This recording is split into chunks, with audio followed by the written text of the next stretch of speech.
আগে চেক করো, তারপরে বিশ্বাস করবা, ঠিক কিনা? তাহলে এখন থেকে একটা কিছু শুনলে বিশ্বাস করবেন।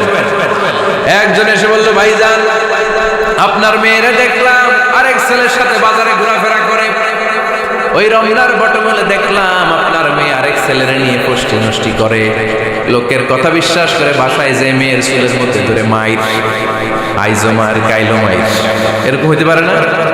হয়তো ওই লোক আপনার মেয়ের মতো দেখতে আরেক মেয়েকে দেখছে, এরকম হয় কিনা সমাজ?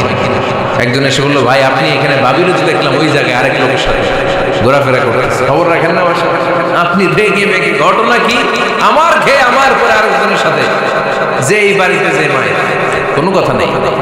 দেখবেন যে ছোট্ট মারামারি থেকে এই ঘটনা অনেক সময় বিচ্ছেদ বা ডিভোর্স পর্যন্ত গড়ায়, ঠিক কিনা?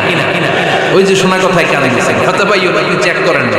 হয়তো আপনার স্ত্রীর মতো দেখতে বা আপনার স্ত্রী যে জামা পরে, যে পোশাক পরে, এরকম পোশাক পরে আরেক নারীকে দেখছে, আপনার বউ নাই। আপনার মেয়ের ব্যাপারে যে তথ্য দিয়েছে এটা সঠিক নয়, সে আপনার মেয়ের মতো আরেকটা মেয়েকে দেখেছে, এসে আপনার কাছে বলে দিছে, আপনি বিশ্বাস করছেন। ভেজাল আছে না নাই? এই ভেজালগুলোকে থামানোর জন্য কোরআনে এই বিধানগুলো নাজিল করেছে কে? তাহলে ফরিদপুরের ভাইয়েরা, সমাজটাকে সুন্দর রাখার তথ্য একটা শুনলেই বিশ্বাস করবেন না। সিলে কান নিয়ে গেছে, শুনলেই সিলের পিছনে দৌড়, নাকি? কি করবেন?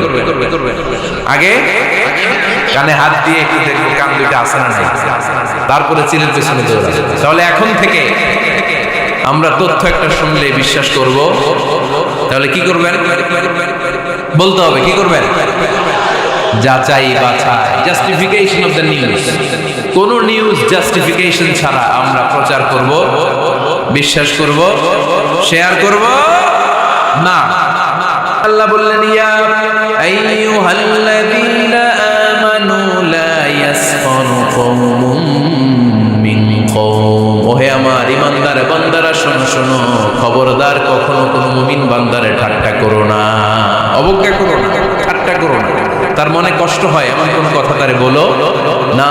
নেভার স্কপ অফ এনিবডি, কাউকে নিয়ে ঠাট্টা করবে না।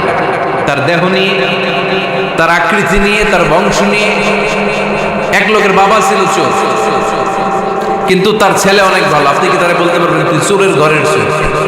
বলতে পারবে? চুরি করছে বাবা, ওর কি দোষ? কথা বলেন, এগুলো কবিরা গুনাহ। আওয়াজ করে বলেন তো কি গুনাহ?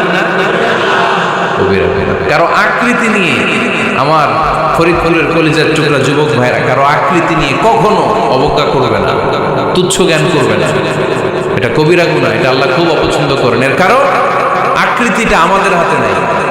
আমাদের কারো নাক লম্বা, কারো খাটো, আমরা কেউ কালো, কেউ সাদা, আমরা কেউ স্মার্ট, কেউ অন্যরকম। তো এই যে আমাদের এক এক ধরনের আকৃতি, এটা কি আমি বানাইছি? আপনি বানাইছেন? দিছে কে?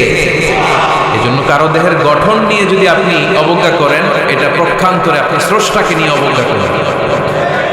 কারো দেহের আকৃতি নিয়ে যদি আপনি তুচ্ছ করেন, তাকে তুচ্ছ করেননি, আমার রবকে আপনি তুচ্ছ করেছেন। চিল্লায় বলেন ঠিক কিনা?